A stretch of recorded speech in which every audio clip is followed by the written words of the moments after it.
Tanse, and welcome back to the Matriarch Movement podcast. I'm your host, Shayla Oulette Stonechild, and today I'm joined by Chasity Delorme from Cowessess First Nation, a mother, wellness advocate, and changemaker with degrees in Indigenous Health and Sustainable Community Development. And she's currently pursuing her master's in educational psychology.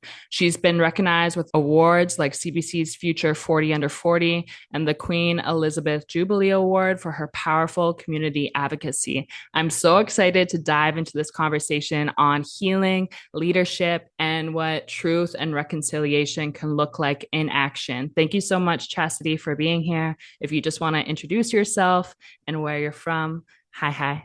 Hi.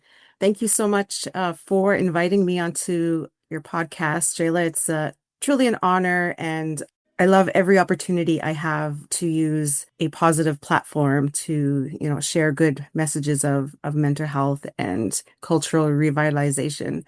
My traditional name is Piaso Esqueo, which means Thunderbird Woman. I'm from the Treaty 4 territory here in Saskatchewan, and I call Regina home, but my homeland is Cowessess First Nation, just an hour and a half east of Regina.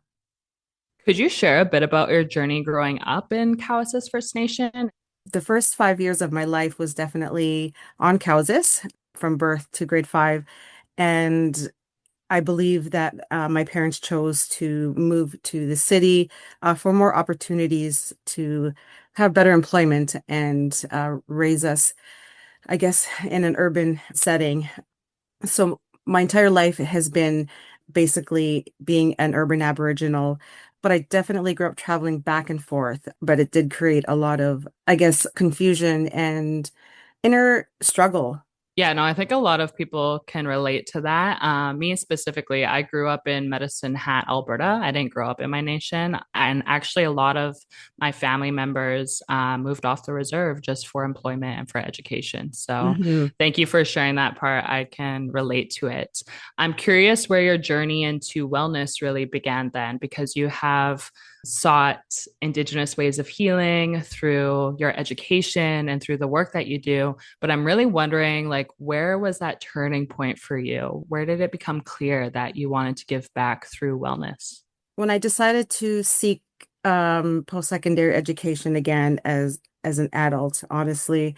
However, I've always felt in my blood, my DNA, my connection to culture, my desire to learn about our ceremonies and learn the ways of our old ones. Mm-hmm. And I've always had a connection to elders, adopting kokums, all the time, becoming close and learning from them. And I was always the mother hen of my group circles. It was kind of natural to me to want to seek out the nurturing part of me and where that comes from. And that is what led me to my traditional identity. And Mm-hmm. everything just started falling to place then. And it's when I went to university is when I guess we can say I became woke and really wanted to like delve into the revitalization of our culture and who I am as an Indigenous person. And I consider myself pretty successful considering what peers my age are experiencing. Mm-hmm. But I thought I was going to be the other statistic, Yeah.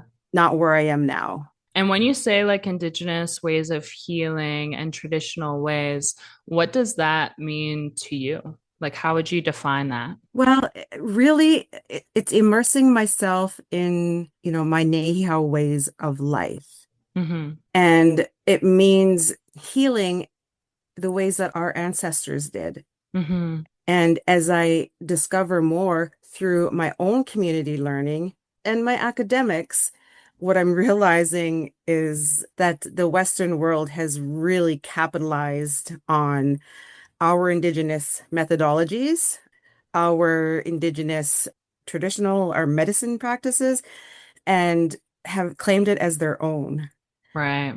I'm really disappointed how they took all of this way of life away from Indigenous people back from the residential school era to modern day. Hmm. No, I'm relating to everything that you're saying. I feel like for me, wellness is shaped through I am Nehiyaw too, through my identity as an Indigenous woman, as a Plains Cree woman. And for me, I'm almost dismantling what I thought of wellness in the past because I'm starting now to learn more of my language and realizing the language unlocks the healing. Like the language unlocks our worldview and it's totally relational. And so now I'm like, realizing how damaging not only the Western systems, but the English language is to our communities because English, it only describes individualism and ownership and Mhm. exploitation. And now that I'm learning more Cree Yes. words, it is so deep and so relational based that I'm like, wow. So if I'm learning my language, this is going to shift the way I perceive reality. And so that's exactly what they were trying to get rid of through the Yes. systems that they implemented. And so that's why I think like Indigenous ways of healing and returning to, like you had mentioned, the traditional ways and the ways our ancestors healed and our families and our lineages is Mhm. what we need within our own communities right now.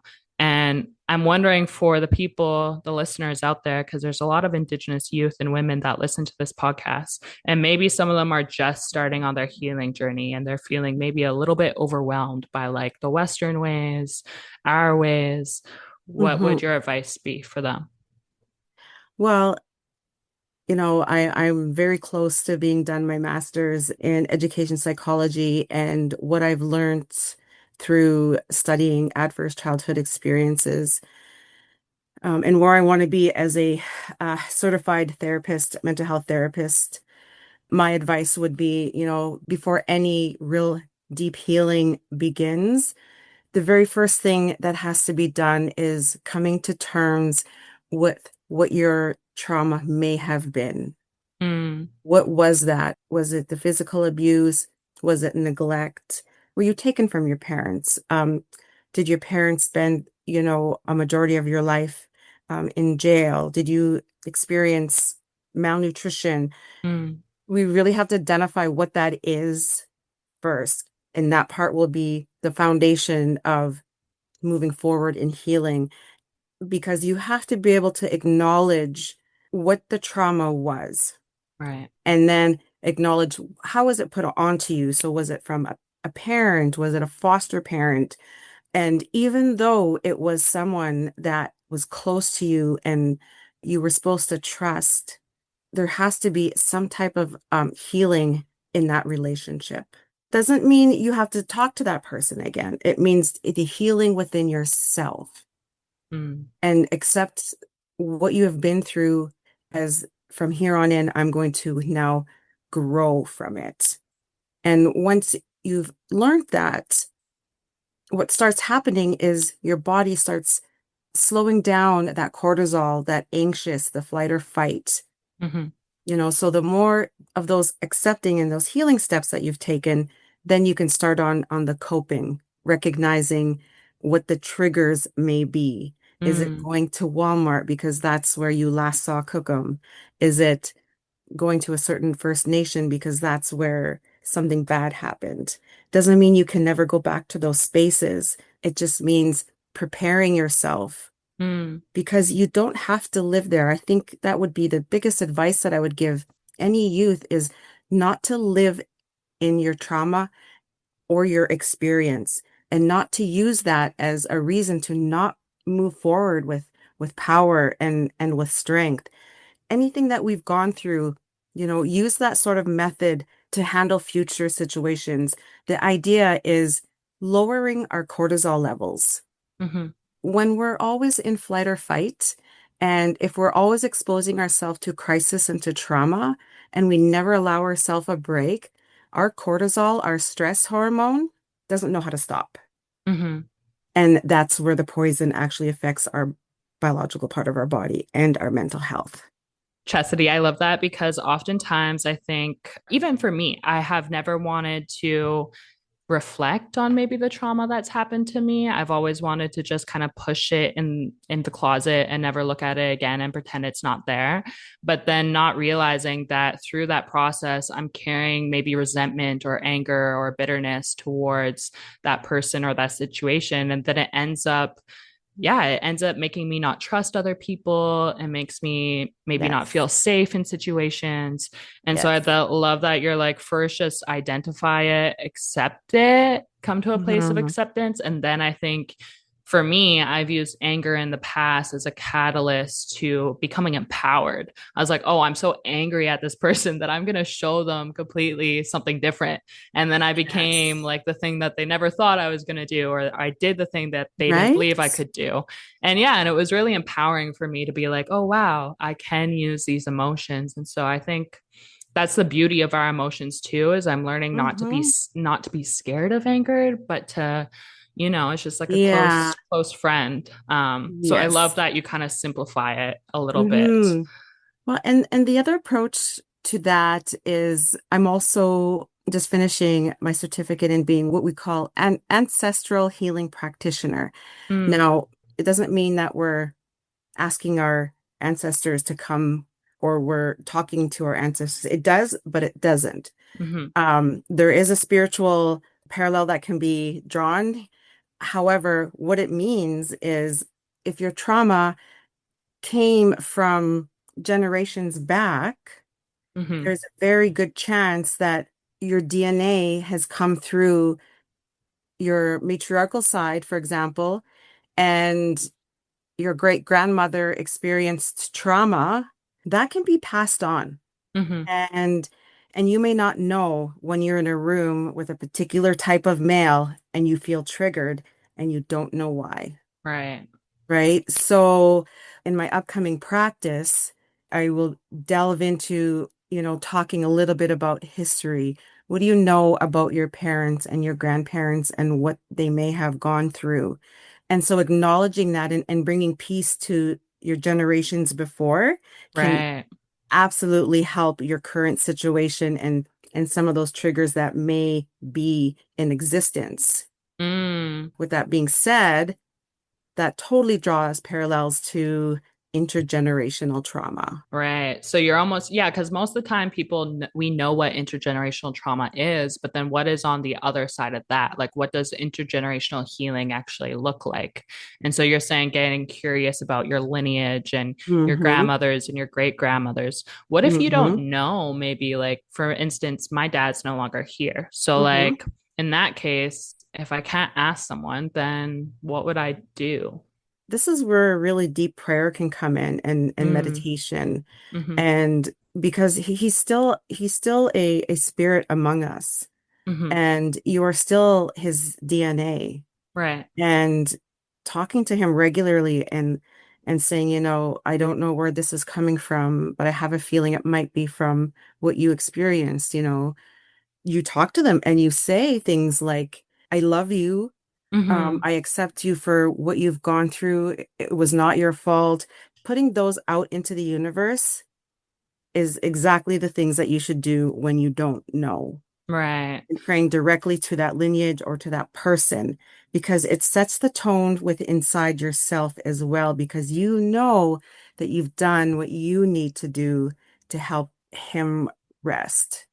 Mm, And the other thing is when you talked about you come from some deep anger issues and you only knew how to deal with them with anger. And this is what's so powerful about, a matriarch society now and how we're getting back to our matriarchal ways is because, historically we have been so ah, passive, and we were listening all the time, and the men had the decision making, and we just had to sit and listen, or the fire was taken away from us, the drum, the yeah. teepee, all of the things.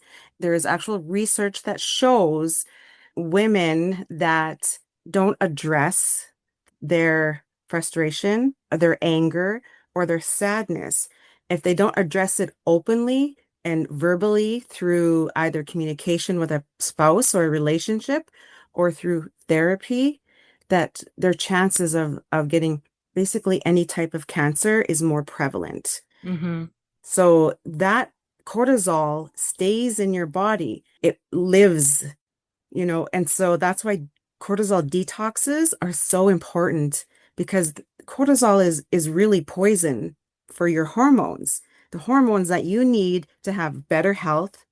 And so if you were to look at some history of women in breast cancer, when interviewed, they talked about being kind of like a yes woman, a people pleaser. Right.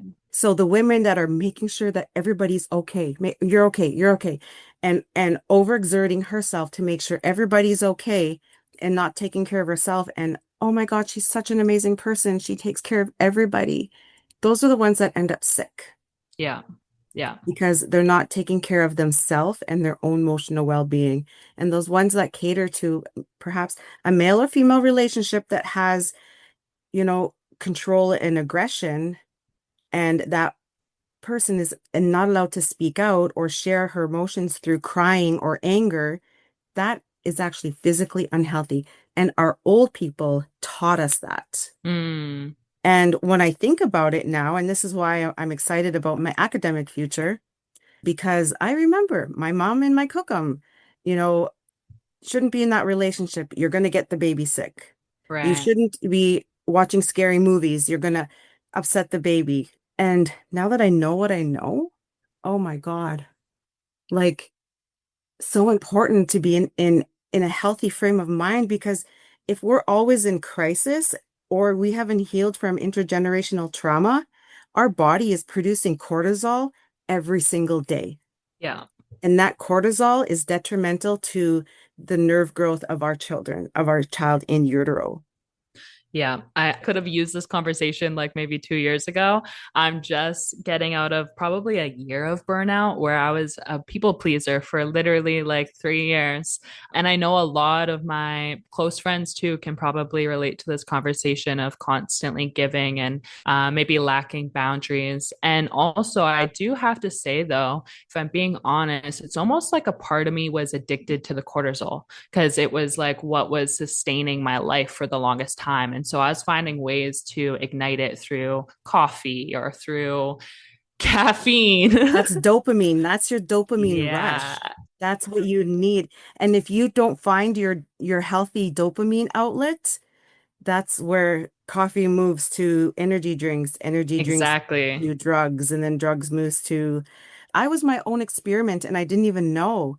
Like Hmm. I started going to the gym. Yeah, yeah. And I was just like, oh my God, I feel so great now. Like, oh my God, I'm off of like the fast acting insulin. Oh my God, like I can think better because going to the gym is my dopamine rush because I was like that. I was the same way, Shayla, like always on the go, always had to help. Like, it's too Hmm. bad I'm winning awards for like overworking myself, but like that's the reality of it.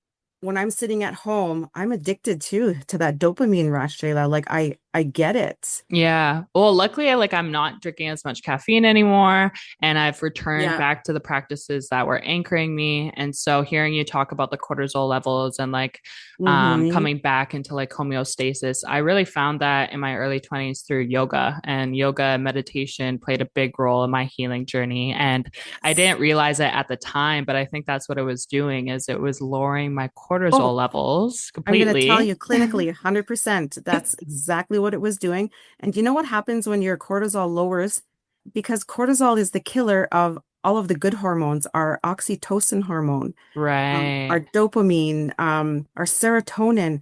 Cortisol is the killer of those. And when we don't have those, that's why we're not well. And so Right. when you say it's a big part of your healing journey, yeah, because you learned how to slow your cortisol. And Shayla, if we could slow down everybody's cortisol that we come in contact with, it is our number one killer because it so negatively impacts our nervous system and the growth of new healthy hormones. And I think to like, maybe bring it to perspective for what you want to know next, as Indigenous people, one of our first teachings after we're born, our first teaching after we have a child, what is that feeling that you have when you looked at your child for the first time? What did you feel? Love. Love.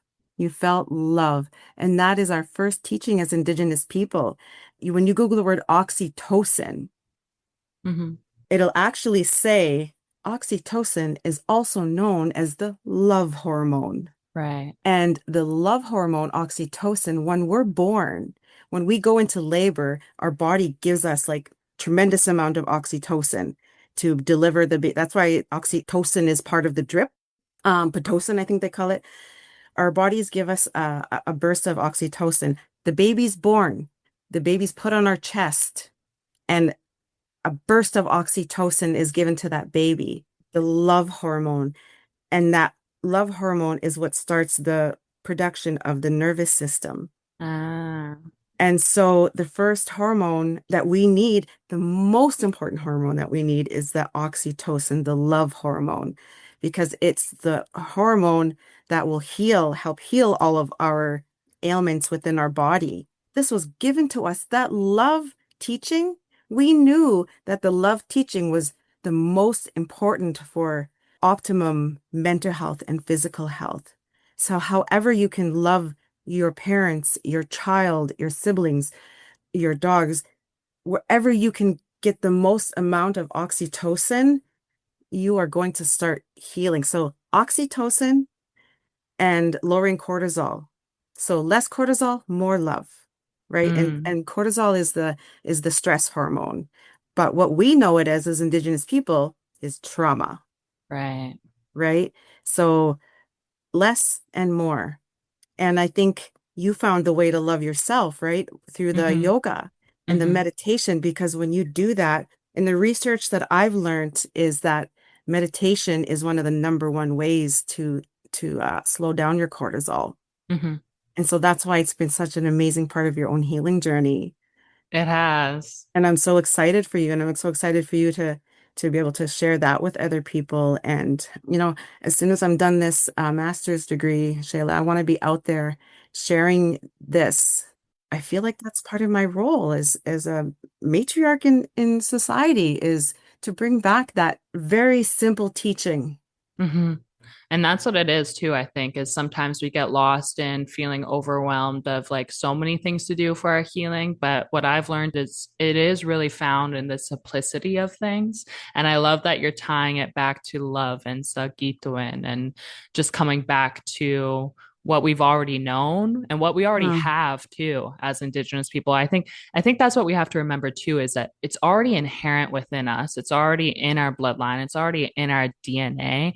We may have just forgotten. And so I think that's the power that comes through reclamation.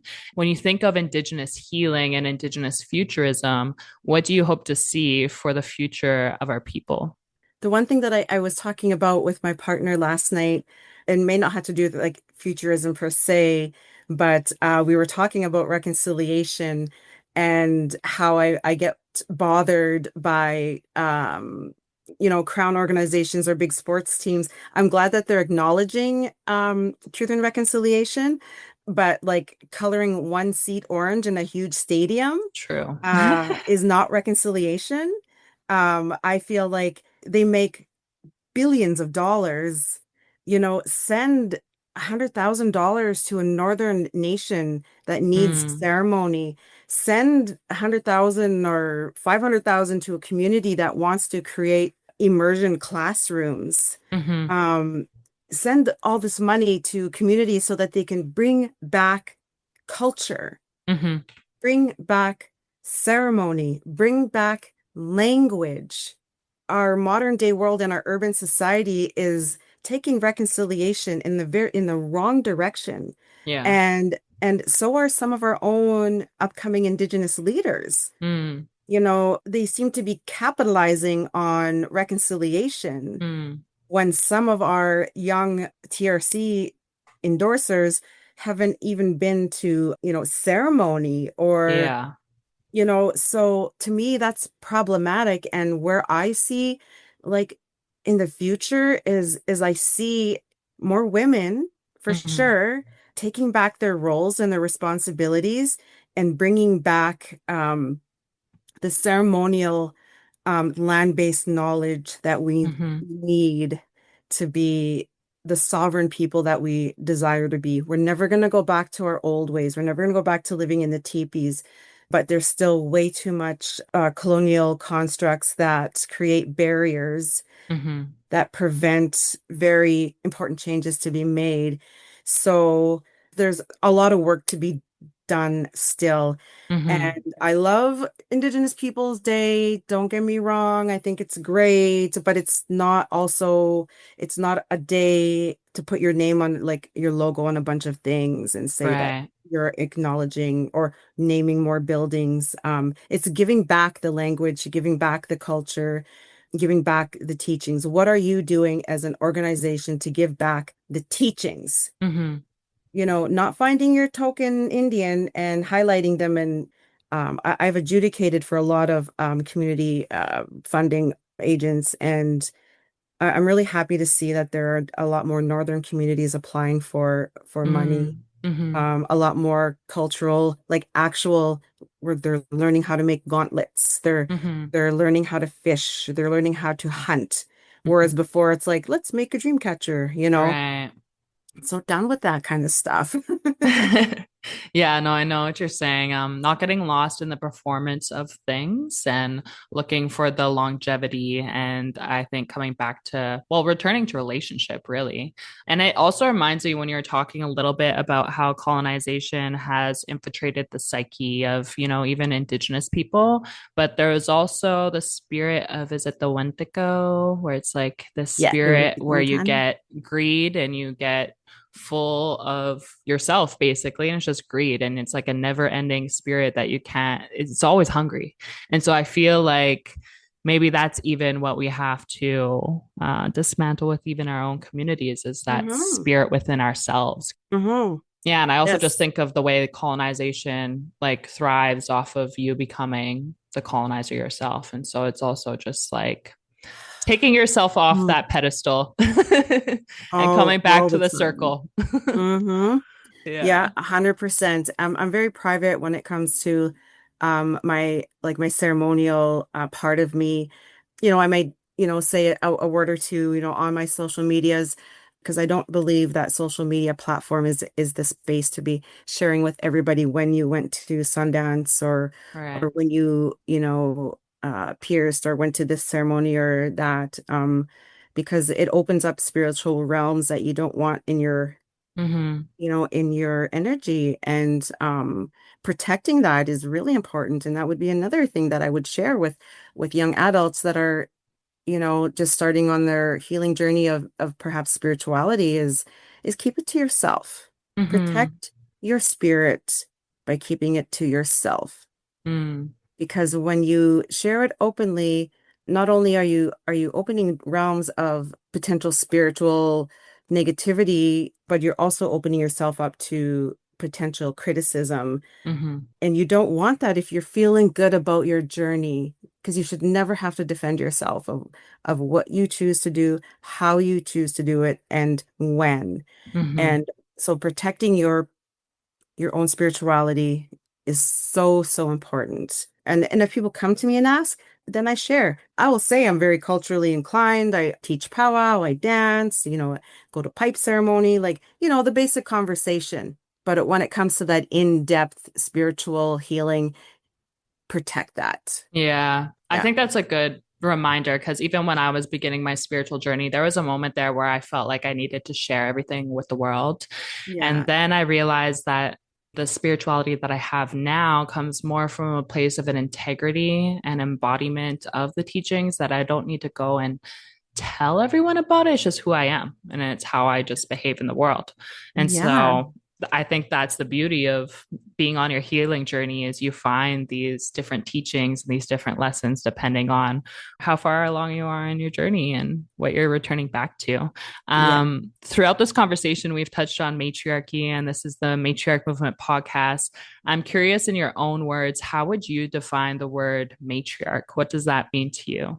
Well, I feel like matriarch is an Indigenous woman, Indigenous identifying woman who takes the responsibility on themselves to be a guide in the community, to be a lead, to be a good role model or a good representation of their community.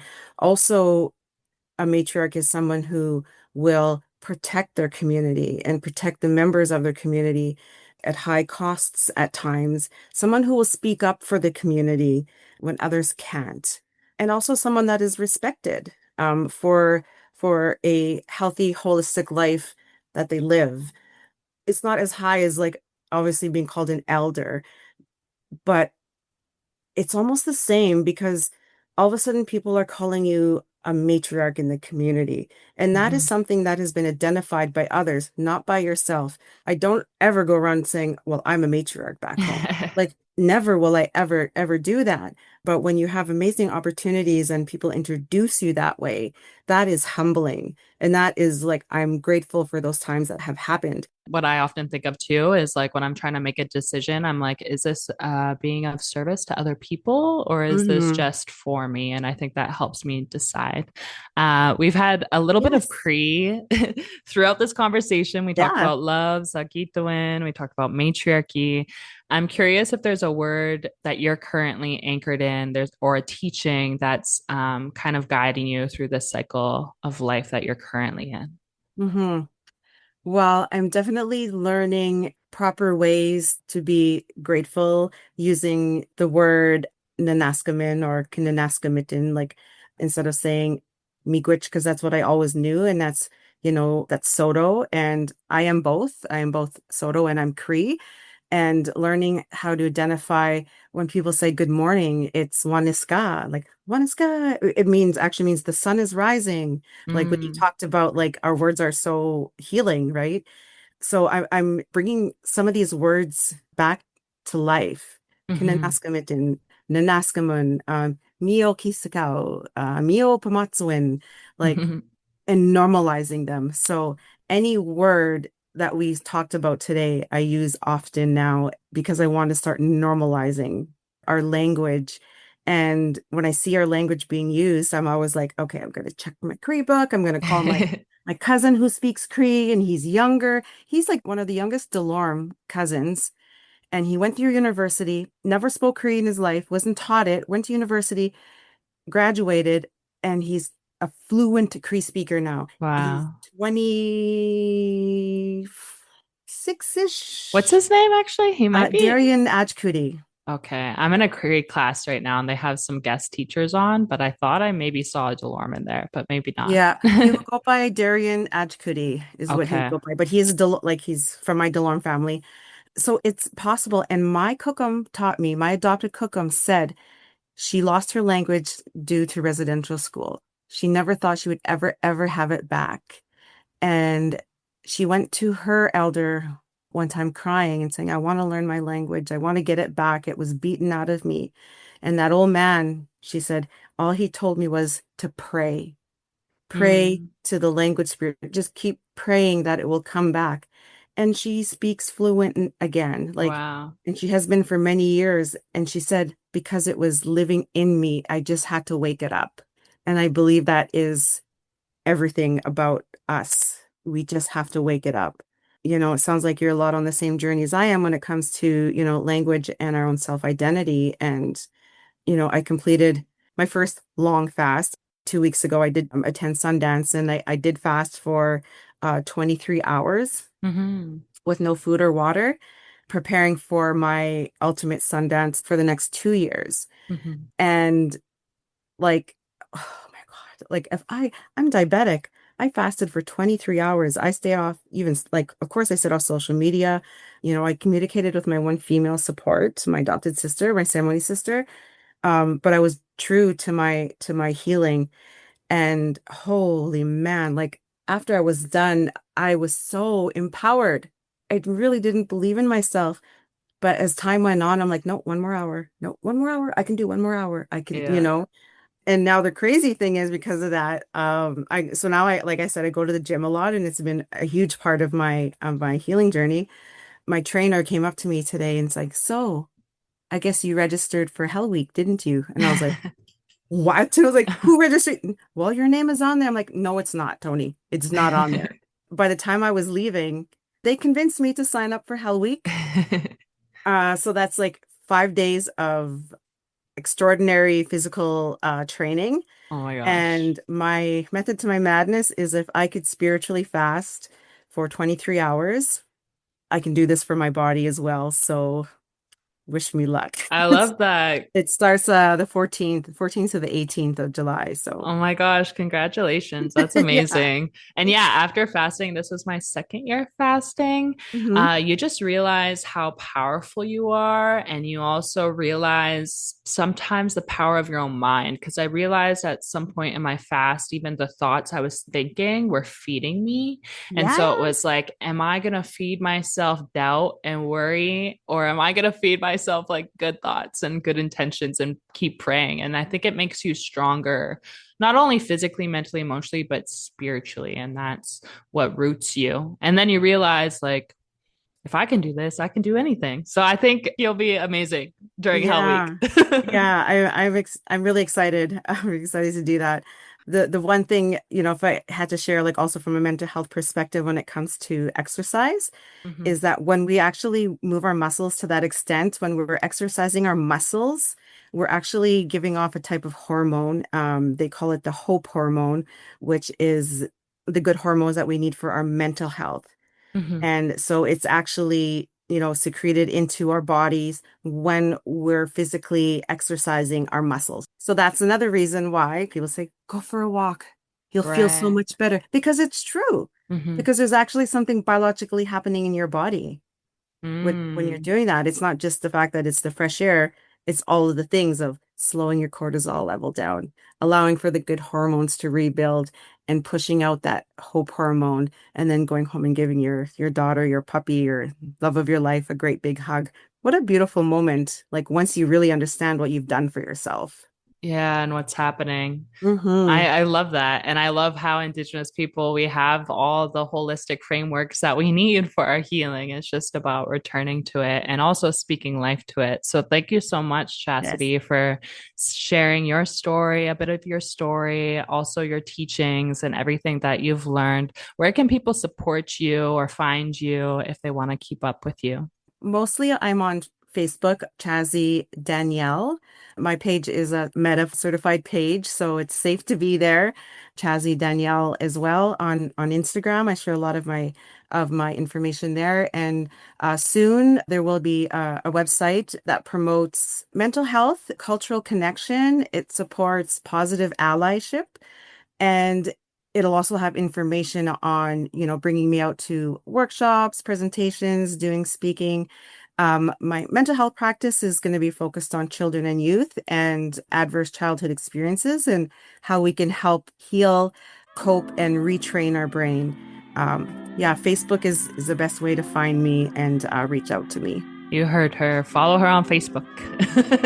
Awesome. Well, thank you so much. You can find all her links in the show notes below. Thank you so much for listening. Hi, hi.